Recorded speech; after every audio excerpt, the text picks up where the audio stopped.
Koronang nasa taong hindi umaakto.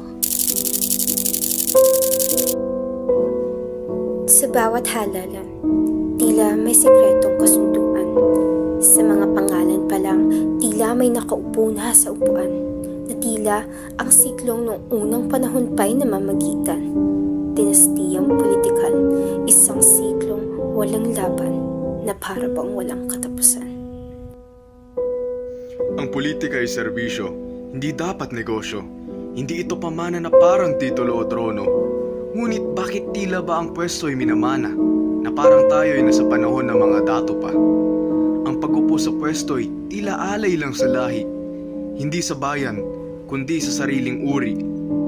Sila na siyang gumagawa ng batas na kapag tayong mamamayan ang sumaway, mapamatanda o bata ka man, mapababae o lalaki ka man, basta mahirap ka, nasa kulungan ka.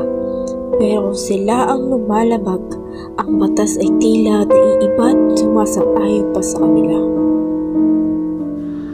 Sila na may hawak ng pondo na tayong mga Pilipino rin ang nagtrabaho. Sila na ang may hawak ng mikropono. At tayo na nasa likod ng linya, naghihintay ng pagbabago na tila ba napapako dahil ang upuan hindi na pinapalitan.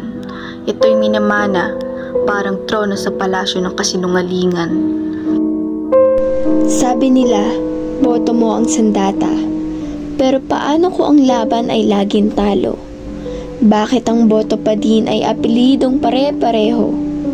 Dahil ang kalaban ay may pangalan, may pera, o may kapangyarihan? Dahil ba sa kapagodang kahit lumaban ay walang kasiguraduhan? Na maging normal na lang ang pag-upot, pagkaisahan ang mamamayan? Hindi ba tayo napapagod?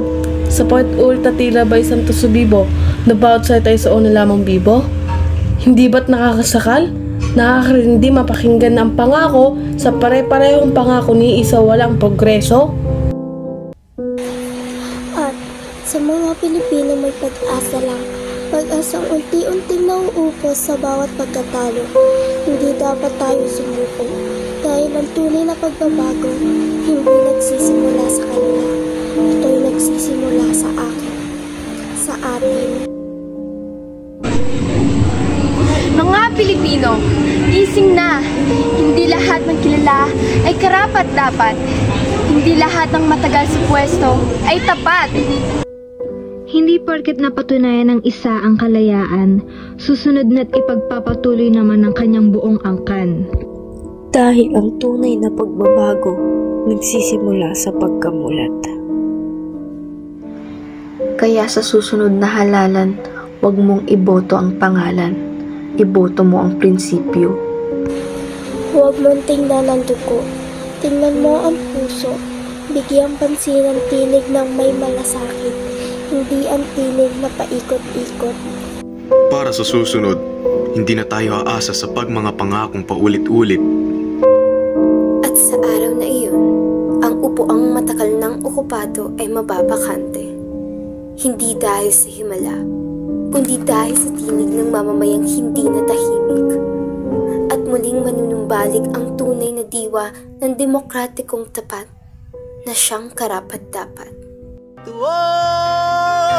Mahal kong Pilipinas,